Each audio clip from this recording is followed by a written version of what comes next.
Eh bien salut à toutes et à tous les gens, c'est Axis Biker. Aujourd'hui on se retrouve sur cette petite YZF 125. Et franchement c'est une moto qui donne le sourire parce que j'ai vraiment l'impression d'être sur une mini sportive. La position, le son. Je te remercie déjà, avant de commencer la vidéo, je te remercie d'avoir prêté ta moto. On a fait quelques balades ensemble déjà. Donc tu sais que ta moto il va rien lui arriver, je vais en prendre soin.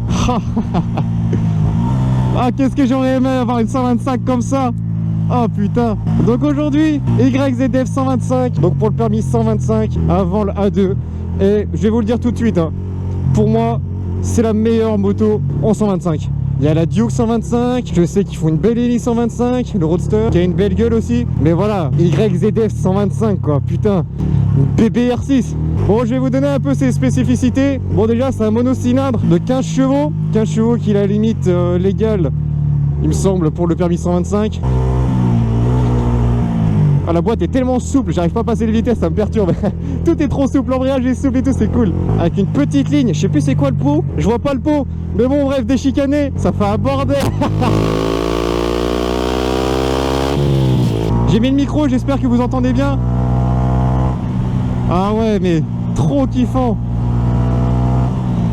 Donc YZF 125, YZF c'est la lignée des sportifs de chez Yamaha. Il y a la 125, il y a la R3, la R6, la R1. Ensuite il y a la R1M, mais bon, c'est encore un autre monde. Et je peux vous dire tout de suite que ça a beau être une 125, on est vraiment sur une sportive. Moi je suis sur l'avant, je suis penché, j'ai pas tout le poids sur les poignets parce que là en fait je suis très bien tenu par rapport au réservoir, j'arrive bien à serrer les jambes. La moto est toute petite, très fine. On est ultra à l'aise là-dedans. J'ai déjà pris mes marques. C'est clairement une sportive 125. Il n'y a rien à dire. Position de sportive, on a des guidons bracelets qui sont au-dessus du tête de fourche. Ça nous offre une bonne position, une bonne prise en main, une bonne maniabilité.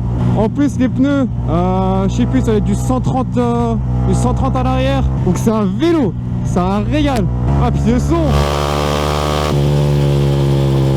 Bon, c'est qu'un chevaux, ça n'a pas beaucoup de patates le compteur. Normalement aujourd'hui j'aurais pas trop à le flouter, mais ça fait de ces bordels. En termes de confort, là on est sur une selle d'origine. Bon, ça vibre pas mal puisque c'est un monocylindre, c'est une 125 donc forcément. Donc non, on est bien assis. Je suis à 1m85, je suis pas recroquevillé, je suis pas un crapaud sur une boîte d'allumettes. Mes jambes sont correctement placées, sont légèrement en arrière, assez surélevées forcément parce que c'est une sportive, mais bien, franchement bien. On arrive à bien serrer le réservoir. Ce son.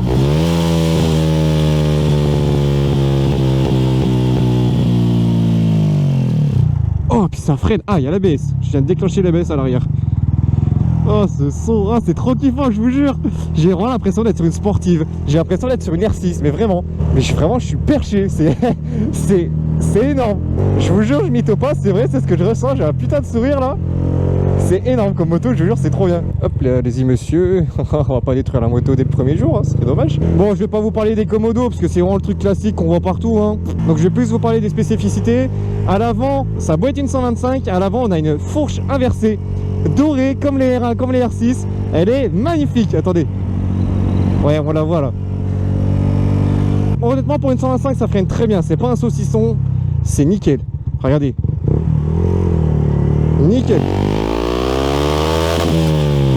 Oh, on a même un shift light, trop bien. Bon, pour ceux qui ne connaissent pas, le shift light, c'est une fois qu'on est trop dans les tours, ça va s'allumer juste ici pour vous dire en gros, frère, passe ton rapport. Regardez. Il a acheté ça 4300 €. Là, il m'a dit qu'il allait rajouter 2-3 détails. Il avait changé la bulle, il avait changé le support de plaque. Parce que le support de plaque, je sais pas c'est quoi cette tendance à mettre des supports de plaque qui font 3 mètres de long, qui sont dégueulasses. Il va changer ça. La moto est full black avec 2-3 autocollants blancs. Franchement, magnifique. C'est mon moniteur d'auto-école. Il a dû se dire, mais qu'est-ce qu'il faut sur une 125 ce tocard. Et à l'arrière, bon bah c'est du classique, un monodisque, frein arrière. Ça, l'ABS se déclenche pas trop vite, il faut vraiment écraser le frein. Et à l'avant, il n'y a personne. Non, l'ABS, il est... Je sais pas, non, moi ça me perturbe pas, je le sens pas, il dérange pas. On peut vraiment freiner fort sans être dérangé par l'ABS, donc ça, gros point positif. Ah, mais surtout, ce bruit. Waouh. Putain, c'est une 125, merde.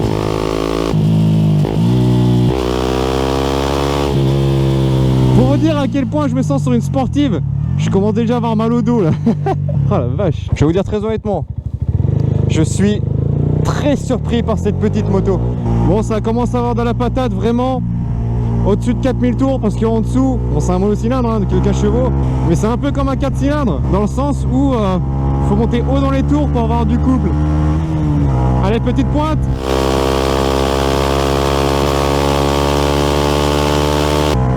Ah, je suis vraiment calé comme une sportive. Le buste collé au réservoir, les bras pliés, les coudes qui touchent les genoux. Excellent, c'est une sportive.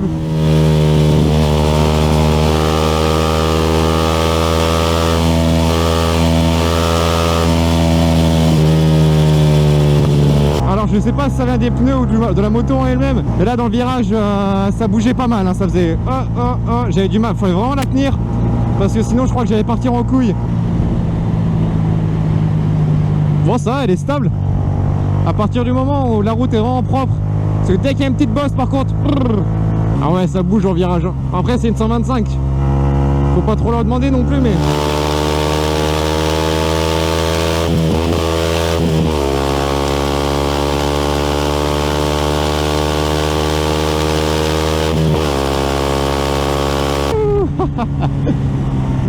bon, par contre le frein moteur là-dessus il est inexistant.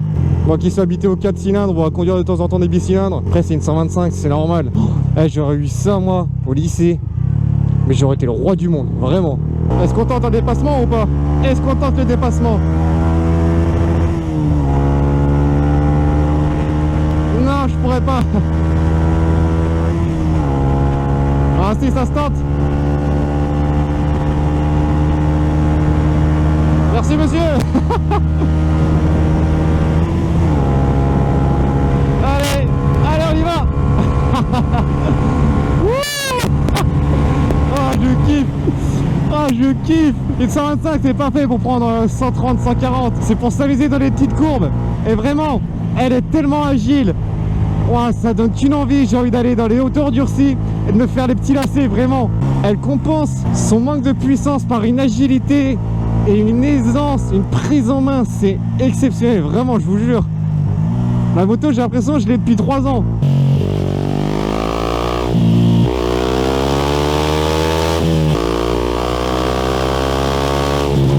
On doit me détester.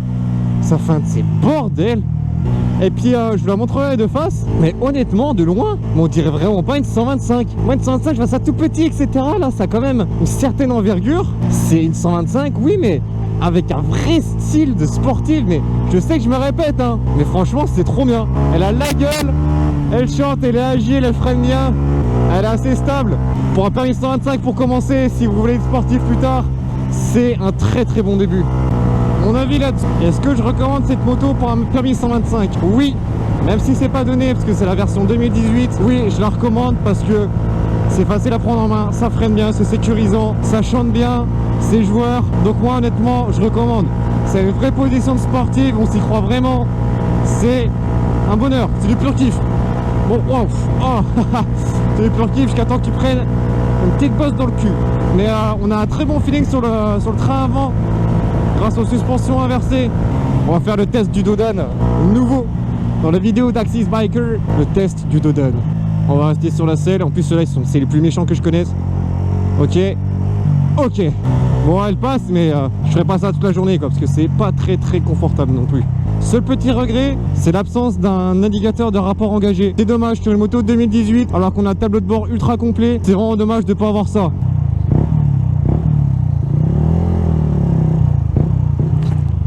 Oh, fils de putain. Elle est chaud là. Merci. Ouais, merci. Ouais.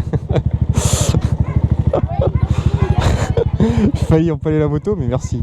Ok, ça filme, parce que je filmais dans le vide, parce que GoPro a décidé de me casser les couilles. Là voilà, la fameuse YZF 125, qui a une gueule vraiment de sportive, et c'est vraiment un bébé R6.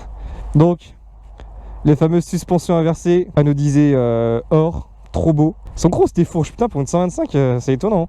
J'ai dit une connerie, c'est un monodisque à l'avant, mais ça fait largement le taf. Donc elle est full carénée avec la petite sortie Akrapovic Une vraie, hein, c'est pas une Wish. Elle est quand même assez monstrueuse. Donc voilà, ce qui va changer, c'est le support de plaque. Parce que le support de plaque, bah, il est dégueulasse, il est immense. Il doit bien faire 30 cm, c'est pas beau. Il va changer ça, il aimerait mettre un capot de selle. Après, il a souvent un passager, comme il me disait. Après, un passager là-dessus, déjà, la selle, elle glisse. Et la position, bah, c'est horrible, quoi. Donc, passager sur les petites distances. Je ferai pas un Dijon-Marseille comme ça du jour au lendemain. Une belle gueule, quoi. Une gueule de sportive avec un réservoir de 11,5 litres. Mais bon, avec la conso moyenne, tu fais quoi, 300 km? 200-250, en tapant bien dedans quand on va en montagne. Ok, comme il tire comme un salaud dessus, il fait 250 km, mais bon, pour 11 litres de réservoir, franchement, c'est propre. On a vraiment un tableau de bord de base avec l'indicateur du neutre. Là, en appuyant là-dessus, on a les infos, consommation moyenne, consommation instantanée, le temps du trip, la vitesse moyenne, et à droite, c'est juste trip 1, trip 2, hop, nickel, voilà. Et bah, il n'y a pas grand-chose, c'est très simple. Et il y a par contre, petit regret, il n'y a pas l'indicateur d'un rapport engagé, alors qu'il y a de la place ici, et il n'y a pas les warnings. Bon.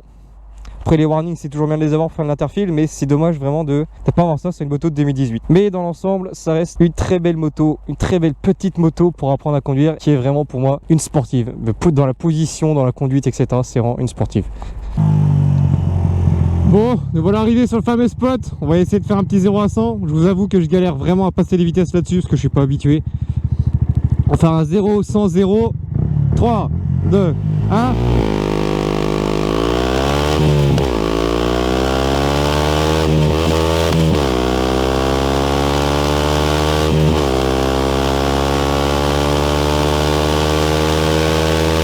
On chope les freins. Je vais vous en faire un parce que je l'ai complètement loupé. Bon, on va recommencer parce que là la moto elle est un peu chaud. Bon, allez.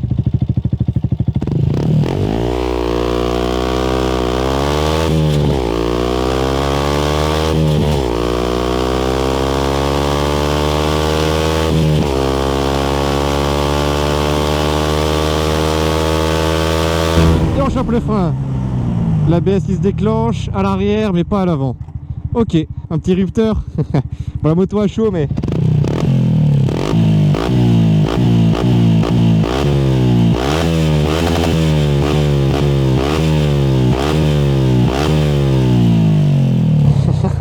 Bon voilà les gars, c'est la fin de cette vidéo. J'espère qu'elle vous aura plu. Si c'est le cas, n'hésitez pas à lâcher le petit commentaire, le petit pouce bleu et le partage. Ça m'aide énormément à référencer la chaîne et à augmenter un petit peu dans le YouTube Game. Voilà, et puis je te remercie de m'avoir laissé ta moto, de m'avoir fait confiance. Et sur ce les gars, on se dit à la prochaine. Salut!